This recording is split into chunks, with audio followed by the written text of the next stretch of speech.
Uncharted.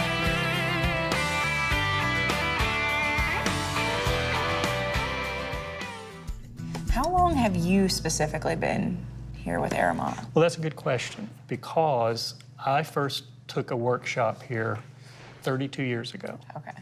I was a high school English teacher. I moved to this area. I got interested in design, interested in building my own house, and I apprenticed in a glass studio. And I said, well, where can I go to learn more academically? Where can I get more training? Somebody said, well, Arrowmont. There's this place called Arrowmont. It's only 8 miles from your house. So 32 years ago, I came and took my first workshop. Consequently, I took workshops for 6 or 7 years here. I later taught here for 6 or 7 years. During that time, I started my own stained glass studio, did architectural commissions, churches, libraries, hospitals, all across the country, and did that for about 23 years. You're in a unique place in the sense that this campus where you are, this 13-acre arts and crafts campus, predates everything else around it. Predates the national park, predates Gatlinburg being incorporated. It was here before the national park was born. It was founded here in 1912 as a settlement school. So it has a rich history, obviously a long history. It goes from education, basic education, to healthcare, to arts and crafts. And that's sort of the progression over the last, 105 years. Wow. Why do you think people come to Arrowmont? I think that people come primarily for 2 reasons. One is to have a creative experience. Now, that could be someone who's already a professional artist wanting to learn a new technique, but it could be someone that said, you know, I'd always like to try to make a shaker box. I'd like to know what that's about. I'd like to learn how to use some equipment. The second thing really has to do with community. When you come here, you're welcomed into a very welcoming community. You know, being an artist inherently puts you in a vulnerable position. That's for a new person who doesn't think they're an artist. That's for an experienced artist. You still, when you start the creative process, you're vulnerable. So this is a safe, welcoming place where everybody is having, regardless of their skill level, their background, they're having that experience of trying to learn something new, to reflect, to problem solve, and to create. Yeah.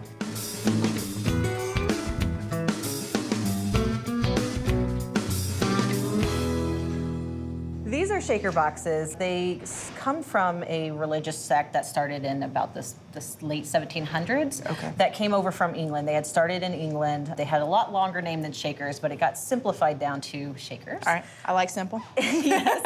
And then they really picked up speed in the 1800s, and they've slowly died out by the time the 1900s came around. There's still a few of them around, but one of the main reasons why they died out is because they believed in celibacy.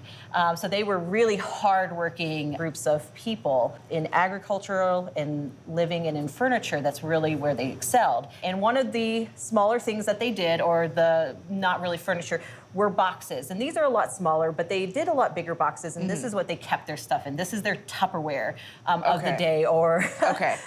So they would put things, everything from buttons. This is a very traditional button box. I feel like that's a big button box. Like when It you is a said button box, but if you I was think like, about, they didn't have zippers, they didn't have Velcro. What they had was buttons. And so they had a lot of buttons. A lot of buttons that, and at any given moment working, any of those buttons could pop off. And so they just constantly, you know, had a box just full of buttons. The first thing we want to do is kind of a nice edge up here along the fingers. We don't want such a blunt edge. So we're going to soak the ends of these, and then we're going to go over and cut a little bevel on it, just to kind of make it a little more elegant. This is the very first one that I made, and of course I've never gotten rid of it. The first shaker box you've ever made, and I made it here actually. That's so cool. While I was a resident, I got the opportunity to take a class. I've always wanted to make them, and so when I heard that it was coming here, I was like, I'm doing this. This is something I've been wanting to do. So I cut my very, very first one. This looks really, really good. I mean, I can't believe this is your first box. I feel like you knocked it out of the park on your first time. Thank you. I'm gonna hold that down, and I'm just going to lightly put pressure. I'm not going fast. I'm gonna start pulling this around very slowly. I'm gonna just lightly lift up and turn that over.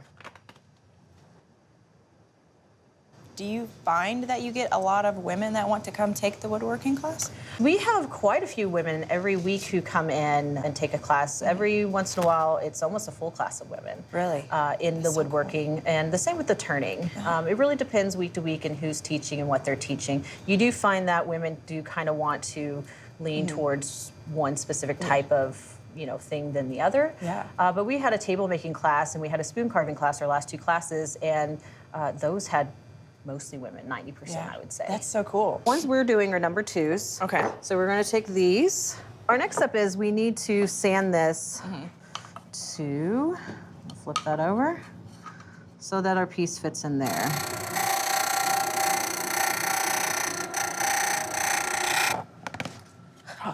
Yes! Box.